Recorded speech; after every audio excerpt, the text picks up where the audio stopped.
Y a este capítulo le titulamos Dark. Para los que se han visto la serie, es porque estamos hablando del final de los tiempos. Entonces le invito para que me acompañe en la lectura de Marcos capítulo 13, versículo 14 en adelante. Si usted no trajo Biblia, en la pantalla le van a ayudar y ahí usted lo va a poder seguir. Para los que nos acompañan en las redes sociales, en la pantalla también le va a aparecer toda la lectura. Vamos a leer entonces y a considerar lo que Dios tiene para nosotros en esta noche. Dice el versículo 14 del capítulo 13 de Marcos: pero cuando veáis la abominación desoladora de que habló el profeta Daniel, puesta donde no debe estar, el que lee entienda, entonces los que estén en Judea huyan a los montes. El que esté en la azotea no descienda a la casa, ni entre para tomar algo de su casa. Y el que esté en el campo no vuelva atrás a tomar su capa. Mas hay de las que están encintas y de las que críen en aquellos días. Orad pues que vuestra huida no sea en invierno, porque aquellos días serán de tribulación, cual nunca ha habido desde el principio de la creación que Dios creó, hasta este tiempo ni la habrá. Y si el Señor no hubiese acortado aquellos días, nadie sería salvo, mas por causa de los escogidos que Él escogió, acortó aquellos días. Entonces si alguno dijere, mirad, aquí está el Cristo, o mirad, allí está, no le creáis, porque se levantarán falsos cristos y falsos profetas, y harán señales y prodigios para engañar, si fuese posible, aún a los escogidos. Mas vosotros mirad, os lo he dicho todo antes. Y aquí parece que se partiera la lectura. Vamos al versículo 24. Esa es la primera parte y quiero que lo tenga bien en cuenta. Vamos al 24. Pero en aquellos días, ese es bien importante, después de aquella tribulación, el sol se oscurecerá y la luna no dará su resplandor y las estrellas caerán del cielo y las potencias que están en los cielos serán conmovidas. Entonces verán al Hijo del Hombre que vendrá en las nubes con gran poder y gloria. 27.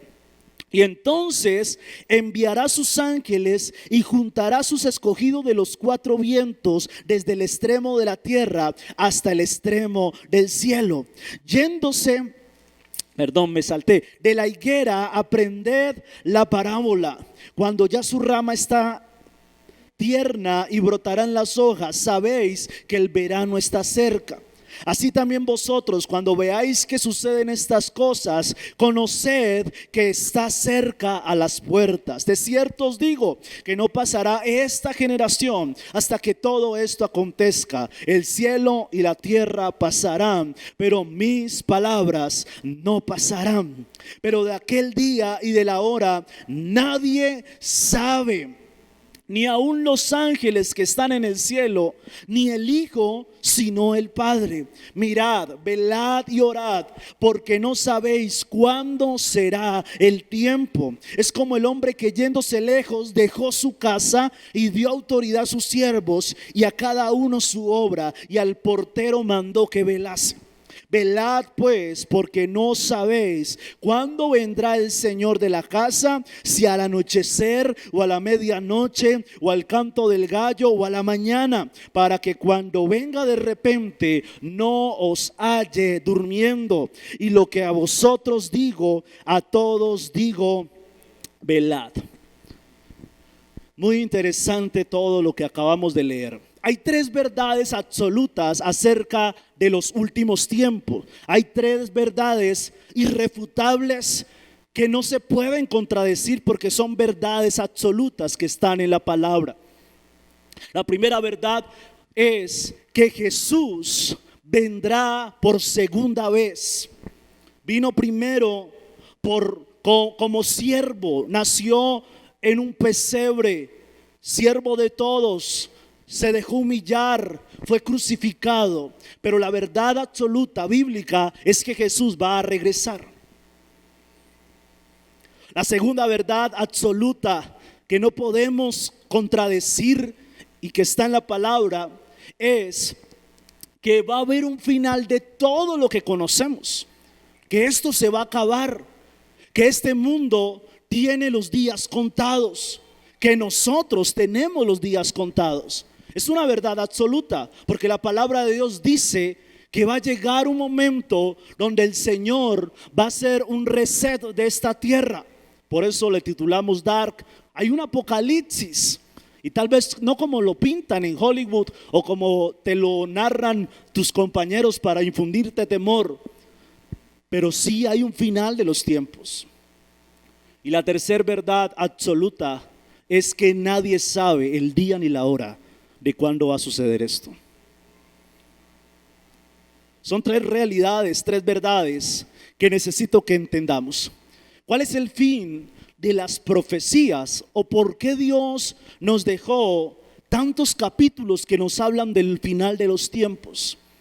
El final de la profecía no es asustarnos, atemorizarnos, no es que estemos confundidos con temor en nuestro corazón.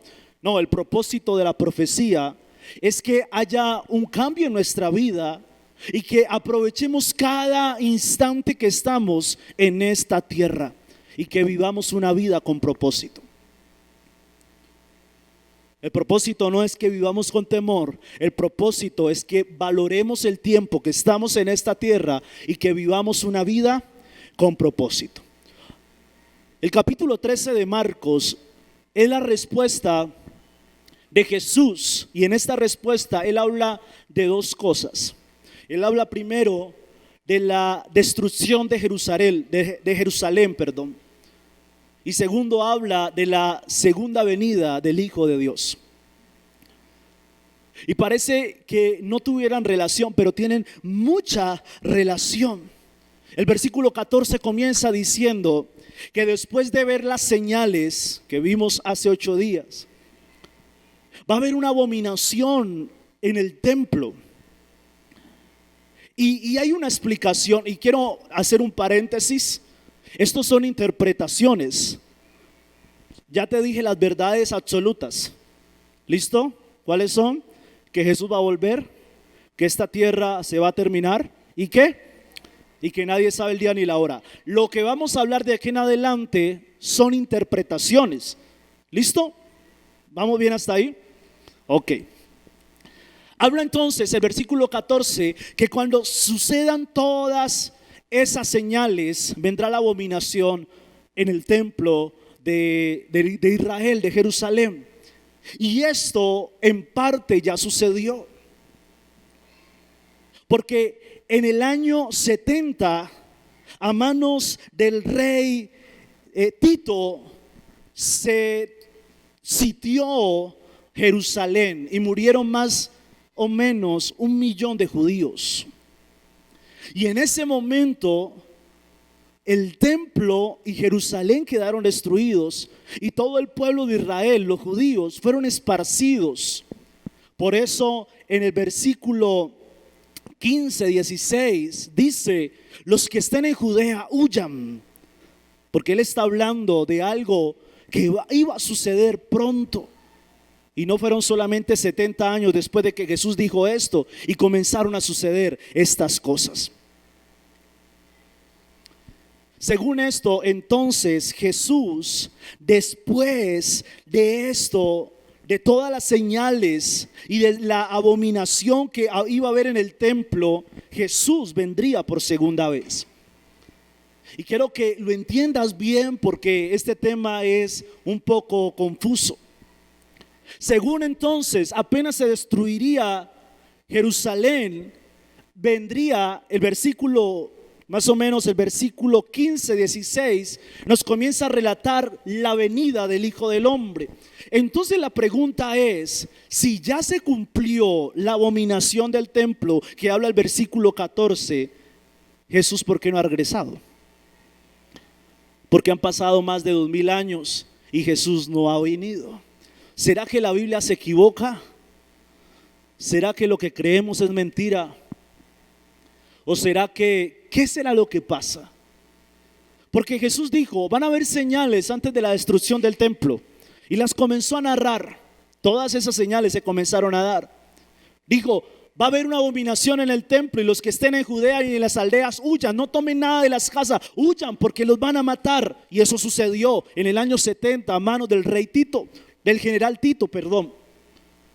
Él tomó Jerusalén, de hecho profanó el templo y murieron más de 1 millón de judíos. Eso ya sucedió. La pregunta es, si ya sucedió eso, ¿por qué Jesús no ha regresado por segunda vez? Y hay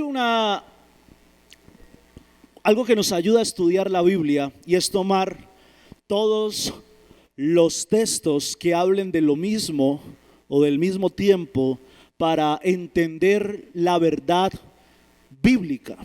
Yo no puedo sacar un versículo y hacer una doctrina. Yo debo tomar todos los textos. Y hay una particularidad, y es que está Mateo, Marcos, Lucas y Juan, 4 evangelios, 4 personas que, si no fueron ellos, los autores intelectuales estuvieron con Jesús, vieron todo lo que hizo Jesús y tienen 4 puntos de vista diferentes, pero a la misma vez iguales. Y como Marcos nos cuenta este relato de Jesús, hay un hombre que fue un médico que también nos habla de esto y se llama Lucas. Y por eso quiero que leamos Lucas 21, capítulo 21. Vamos entonces a ver por qué Jesús no ha venido si ya se cumplió la destrucción del templo. Lucas capítulo 21, versículo 21. Este es el capítulo que habla exactamente del mismo suceso que nos está enseñando Marcos. Dice: entonces los que estén en Judea huyan a los montes, y los que estén en medio de ella váyanse, y los que estén en los campos no entren allá. Estamos hablando cuando el general Tito tomó a Jerusalén. Entonces Jesús les está profetizando 70 años antes, les está diciendo: cuando ustedes vean que todas estas cosas están cumpliendo, huyan porque los van a matar. Versículo 22. Porque estos son días de retribución para que se cumplan todas las cosas que están escritas. Mas hay de las que estén encintas y de las que críen en aquellos días, porque habrá gran calamidad en la tierra e ira sobre este pueblo. Y caerán a filo de espada y serán llevados cautivos a todas las naciones. Todo lo que le estuve diciendo dice aquí: y Jerusalén será hollada por los gentiles. Y esta es la frase crucial: hasta que los gentiles, hasta que los tiempos de los gentiles se cumplan. Hay una palabra clave ahí y dice: hasta que el tiempo de los gentiles se cumpla. Quiero que repita esa frase conmigo: hasta que el tiempo de los gentiles se cumpla. Aquí dice que es necesario proféticamente que Jerusalén sea destruida. Sucedió, esa profecía ya se cumplió. Pero dice que el Hijo del Hombre no vendrá hasta que el tiempo de los gentiles se cumpla. Y para que entendamos esto, quiero que estudiemos una parábola que Jesús enseñó y que la consideramos hace unos días. Está en Mateo 21.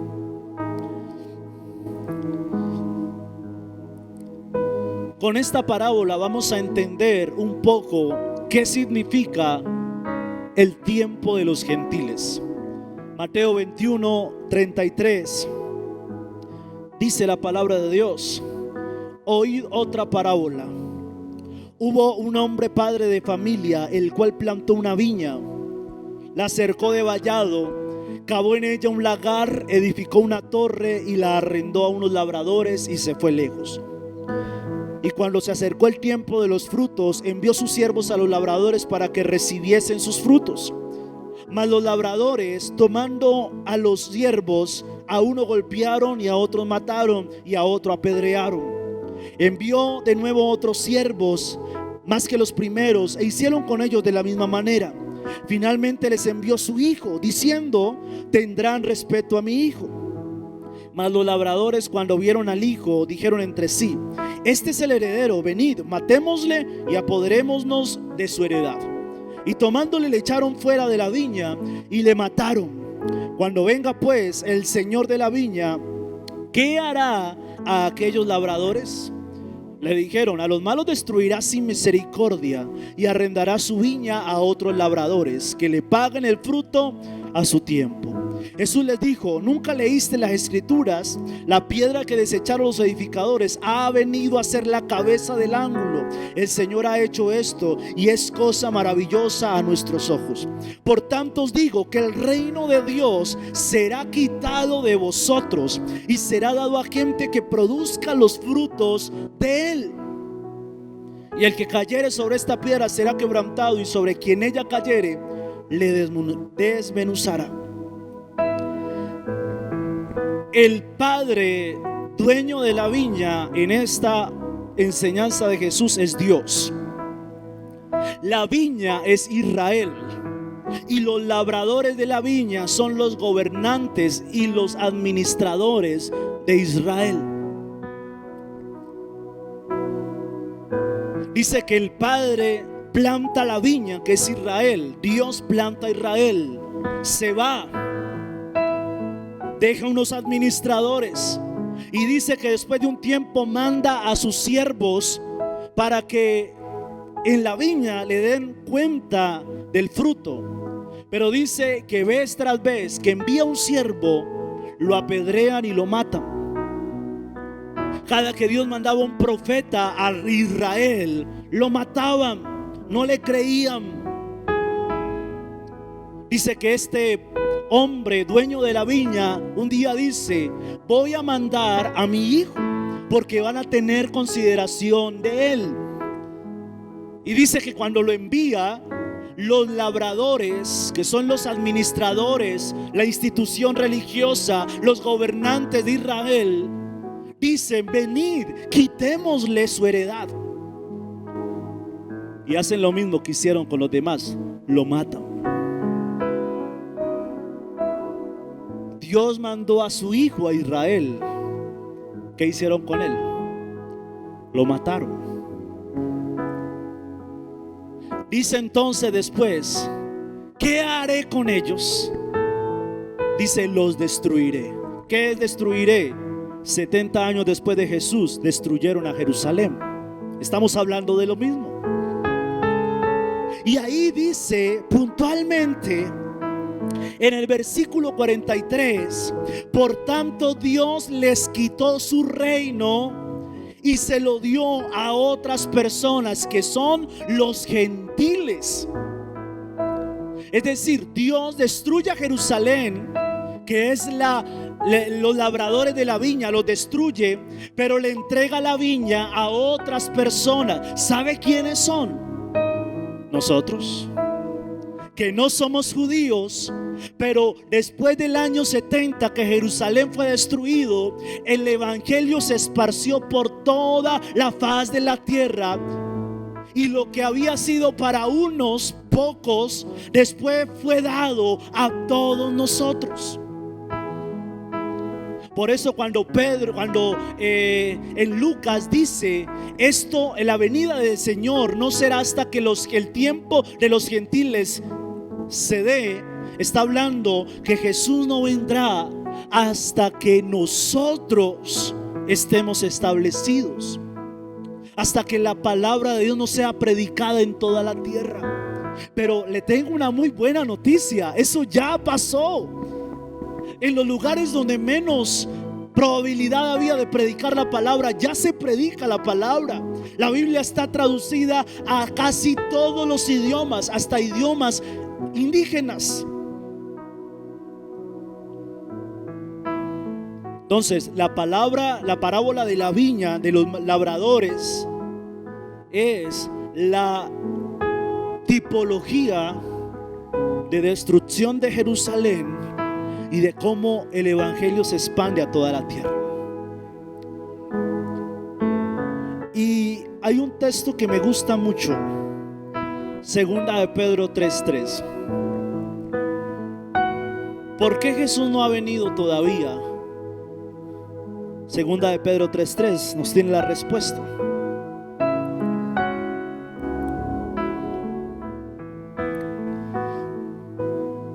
Dice: sabiendo primero esto, que en los postreros días vendrán burladores, andando según sus propias concupiscencias, y diciendo: ¿dónde está la promesa de su advenimiento? No sé cómo diga ahí.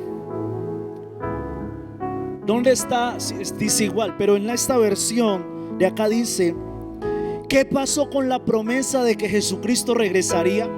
Dice ahí textualmente que muchos en este tiempo y en tiempos atrás han dicho lo mismo. ¿Y por qué Jesús no ha venido? Dice Pedro, voy a leerlo en esta versión que me parece más clara.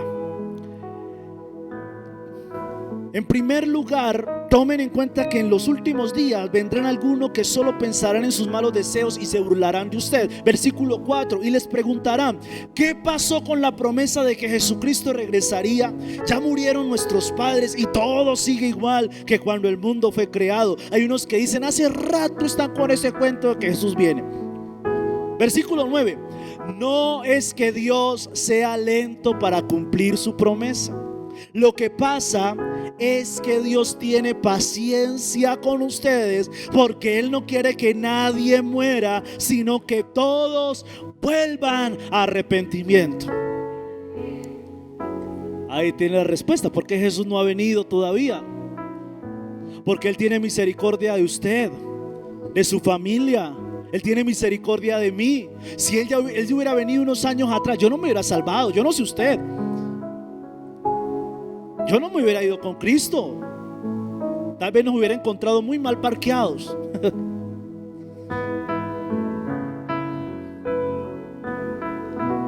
Estamos viviendo tiempos extras.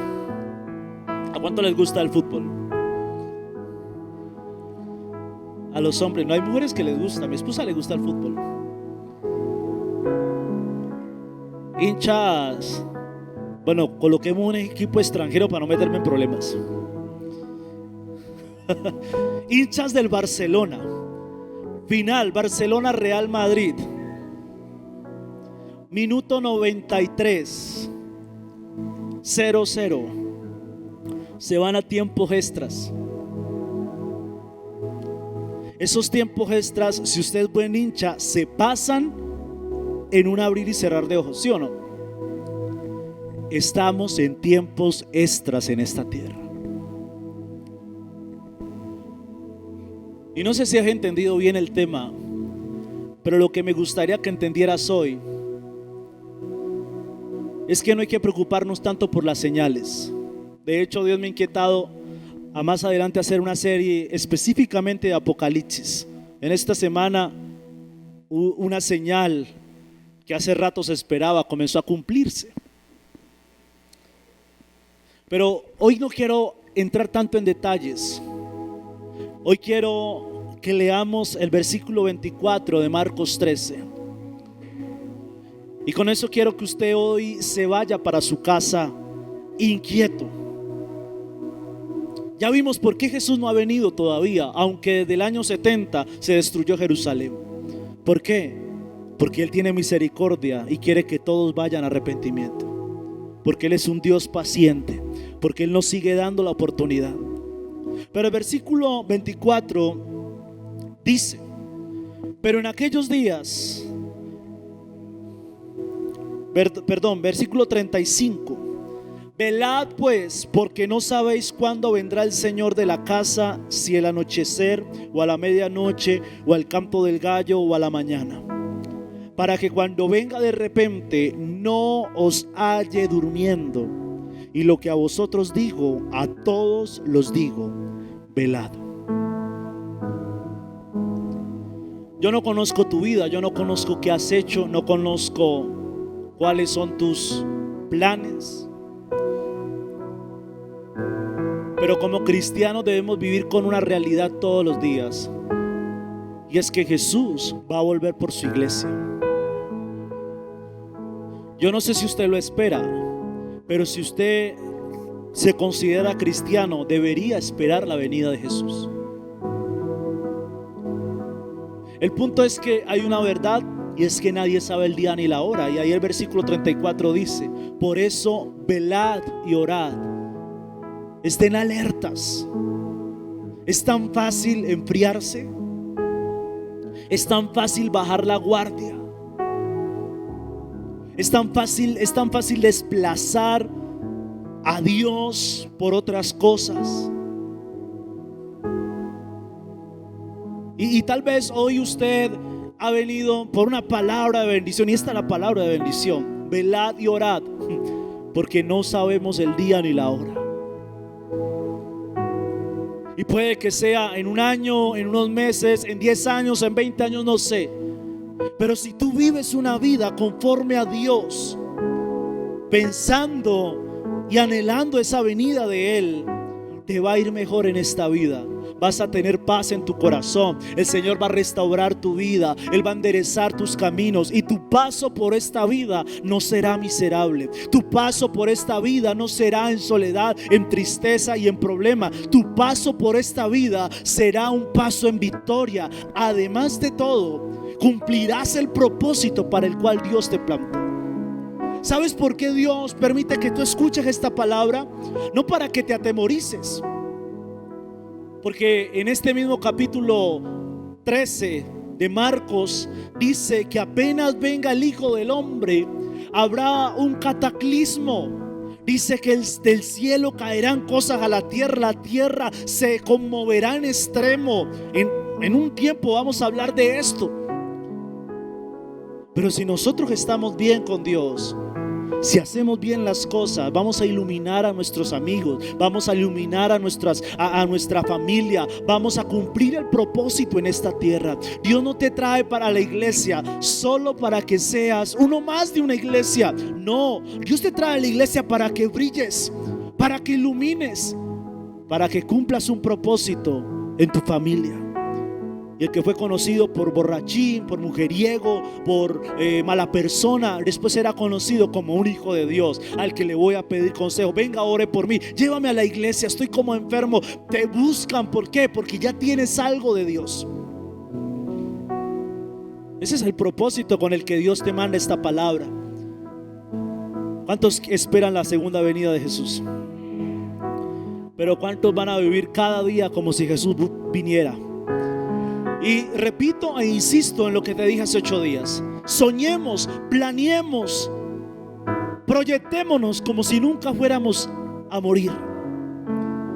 Haga planes, sueñe, estudie, trabaje como si fuéramos a vivir eternamente, pero viva y tome decisiones como si fuera a morir hoy. Eso nos va a ayudar y nos va a llevar a tener días diferentes, una vida diferente.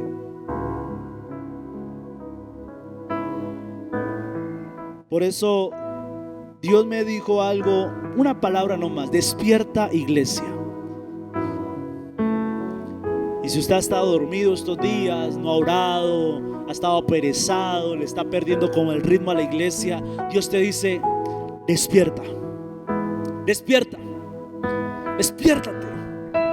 Y muchos apenas están recién levantando. Están como esos que uno, ay, no me levanto, y se voltean para el otro lado. No quiero ir para la iglesia, y se mueven y echan la cobija. Ay, ¿por qué me llama tan canzones? Yo un día esto voy a la iglesia y echan la cobija encima. El Señor dice: no, despiértate, despiértate.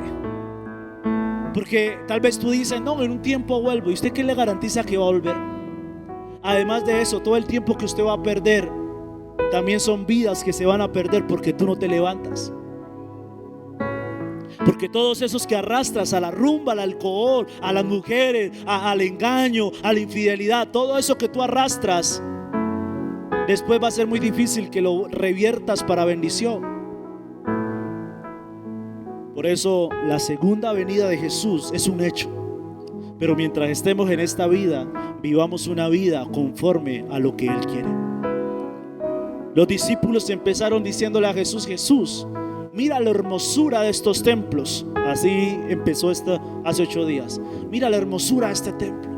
Y Jesús le dijo: muy bonito, pero va a ser destruido.